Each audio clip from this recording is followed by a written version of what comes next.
What is up, business owners, entrepreneurs, and probably my grandma? This is Business Vibe. Today's business interview is with Kral, a fractional CFO. He shares the steps it took to become a fractional CFO. He shares what many companies are doing wrong with their finances. He also tells us what marketing channels have worked best for him. Enjoy the interview. I appreciate you meeting with me, taking time to do an interview. Yeah, it's nice actually getting reached out to randomly from Reddit, actually having something positive to come from it, not just, most of the time it's screwing around and sharing memes. I know, right? The last person I was talking to, also the interview came from Reddit, and it was like the vibe on Reddit, because it's, got that anonymity or whatever. It's just sometimes. Yeah, well, I'm sure if you pull people off of there, you're like, oh, is this guy serious? And you start talking. Yeah. Oh shit. I know, right? It's kind of random to get a DM like this on Reddit. Yeah. And like, can I interview him? Like, is this real? Yeah. And then I was like, oh, it's going to be some like 16-year-old kid who's like, I'm getting into podcasting. I'm like, no, you're not. Can you share a little bit about your background and what led you to become a fractional CFO? Well, probably initially I started with my dad was a small business owner. I grew up, he was a mechanic, and I grew up, changing tires and changing oil and things like that. And I grew up around a guy struggling to figure it out. He'd sit there on Sunday nights and a stack of paper receipts and going through it with an old adding machine, basically, the old Casio calculators with the print tape. And he didn't know what he was doing, but he asked enough questions of his accountant, and he walked him through how to do bookkeeping. And before you knew it, because I was decent at math as a kid, I was doing the bookkeeping. So at 16, I was doing the family's bookkeeping. And then I went to school in my undergrad. I was in accounting. Realized I didn't really want to be an accountant. I thought it'd be really not a great job to sit in front of a computer all day and grind numbers. And then lo and behold, long circle, I went to graduate school. Got my MBA in finance and entrepreneurship. So I knew I always wanted to work for myself in some capacity, and then realized when my wife started her law firm that she needed my help. And I realized I really liked it, and started offering help to other people just through kind of referrals and word of mouth. And it's a lot of fun helping a small business owner, because so many people are scared of their finances and scared of math, and don't even know the idea of something simple like bookkeeping, which seems simple to me, and some people can handle it, and other people absolutely have no interest in it at all. And then the big one is I free up times for people, because if you're an attorney or you're a dentist, you're going to work all day long, and then you want to go home and do your books? No, of course not. And then especially for attorneys and some of the real estate brokers I work with, trust accounting, you have to be really careful, because it's not your money. That actually answers my next question, kind of about what attracted you to that. Yeah, the fractional is definitely just because it was a small business background, and realistically, if I was to be a salaried person, what small businesses could afford me? I mean, to have somebody who making $200,000 a year plus is really difficult to shoulder for any company sub, $50 million or $10 million. And you really want to pay for that when, I can outsource a couple hours here and a couple hours there, because most people don't need a full-time person. You need a bookkeeper, a couple hours a week. If you're a bigger company, you need a little more help. You need controllers, you need audits, things like that. And then when you get to actually needing a CFO, where it's, you're starting to put money in Google ad spend, and what's my ROI on this? And should I be continuing this campaign? What's my cost per lead?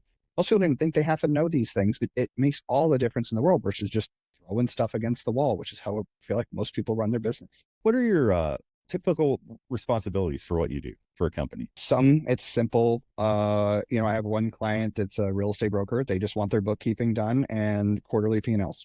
Super simple, straightforward. Anybody could do it in QuickBooks, I feel like, but he has no interest in it whatsoever. He just wants to get a report, and at the end of the year, he takes his reports, gives them to his tax guy, his forms get filled out, his life is easy.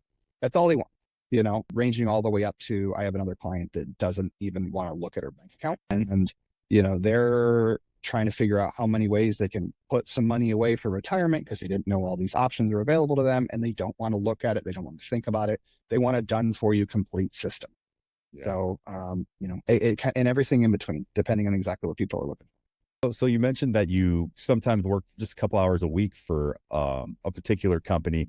How many companies do you work for? Can you handle at one time? I probably will get maxed out maybe around 20.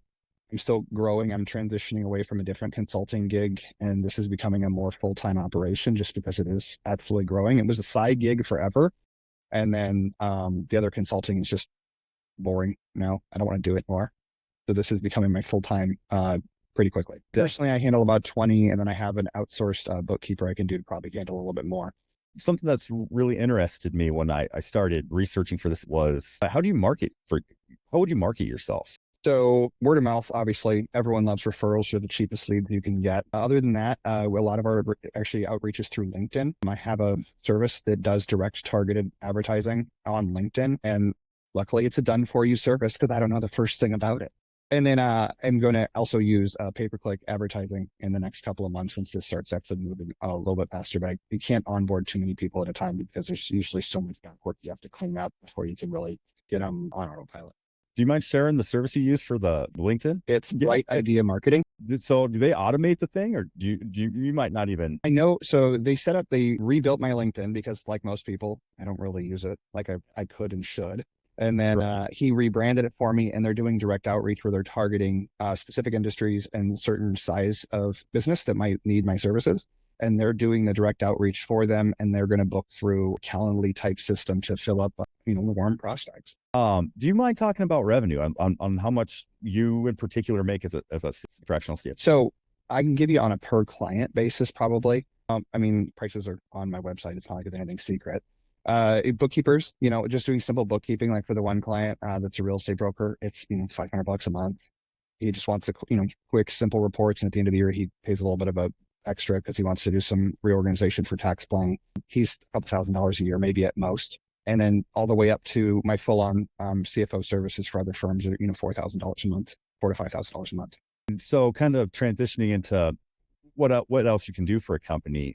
Do you have to create kind of like a financial strategy for them, or is that pretty cut and dry with every single company you work for? They're all different because the biggest difference you're going to see, let's say you're selling, if for anything, you're selling trinkets at a store. The idea of when you buy the trinkets and they arrive at your shop, but to when they actually sell and you collect the cash, that thing like a sales cycle can make cash management a huge concern.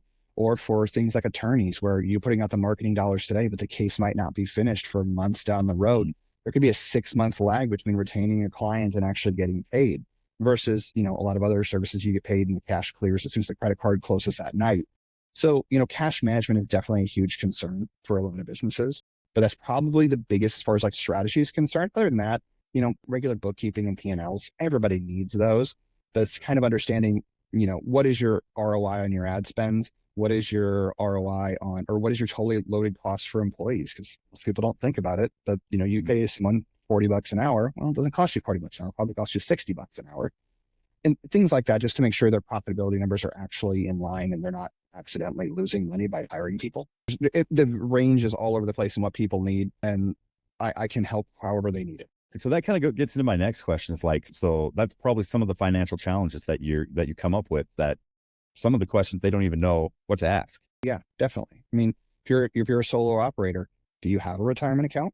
What kind is it? How much are you putting away? Did you know how much you can put away? And most people have no idea. Do you help people like with come up with plans and for like economic uncertainty? Yes, depending on what they're in. For some of my clients, like the real estate brokers, they know that there's probably some rough waters ahead. Keep some cash on hand. Even Dave Ramsey, they keep 6 months of savings account. Most people don't realize it, but pretty much every business is 3 months from bankruptcy. It's just how they operate. And you don't think about it. Companies doing $1 million plus a year, they don't have 300 grand in the bank. You have a $2 to $3 million a year revenue business. It's got 100 grand. Everyone's around the corner because you end up spending as much money and reinvesting in your company. If the money's sitting there, it's not doing anything. So then it becomes a matter of, how do you plan for that? Well, depending on what it is, if 2008 happens again, pretty sure my real estate broker friend is going to be in trouble. But like I said, my wife's a criminal defense attorney. People are still going to be getting in trouble in bad times. So depending on the market, it's a little bit more variability. Generally, there's some things actually during the recession, during the last, the COVID crash, I should say, when, there were PPP loans that came out so people could keep people hired. Sometimes that kind of stuff happens. I really doubt we're going to see like that again. But, you can only plan so much because there's just not enough cash typically for most of the small businesses.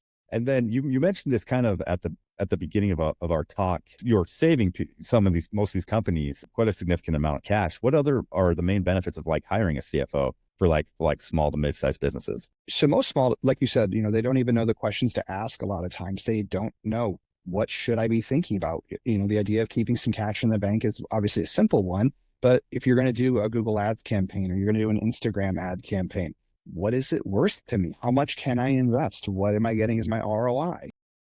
I have one client that, put a bunch of money into an ad campaign, started getting a bunch of revenue in the door. And once they realized their employees were doing the work, at the end of the day, they spent a bunch of money, paid their employees, and there's no money left for them because they didn't price their services properly after the advertising Google got paid or Facebook gets paid, and then their employees get paid. And then at the end of the day, there was nothing there, just a bunch of work for them and admin and overhead and headache. They had to completely reprice their services after they realized that. And think about how much headache and heartache that saved them. I can see and think of so many businesses that could just use that service in general. When I started working with some other kind of outsource with things I don't know, like CTO services, they're like, well, this is what I make per hour. And I'm like, that's not how much you charge, man. You can't charge just an hourly rate that's like what you make at a day job. That's not how this business works. You got to charge a lot more than you realize. Sorry, I know I'm going on a tangent. I'm a little rambly. Hopefully this chopped into YouTube shorts. It might be useful. No, absolutely. Absolutely. I think the insights are incredible. You get a client or how do you demonstrate value to your clients? How do you kind of get them on that hook? Well, I mean, luckily they probably know they need help before they come to me, because most, especially, professionals that offer a service, if you're a dentist, you can be the best dentist in the world. And then they sit down there and go, okay, here's an Excel document. What am I looking at? Or here's my bank statements. I think I made money because there's still cash in the bank. That's a good thing, right? Probably, but they just don't know. And there's nothing, you don't know what you don't know. I can't fix teeth, but they can't do their books. And if you run a business, I mean, you probably know.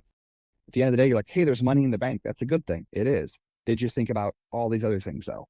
And all the things that come along with it, just because that's not what most people do. I happen to not only learn how to do it, but actually enjoy it, which most people get shocked when they hear that. But I like to go through bank statements and reconciliations and all kinds of other boring things to most people. And that really segues to my next question too, is like, what mistakes do you see most companies make? And so you've covered that, like they don't know what they don't know, and kind of like that.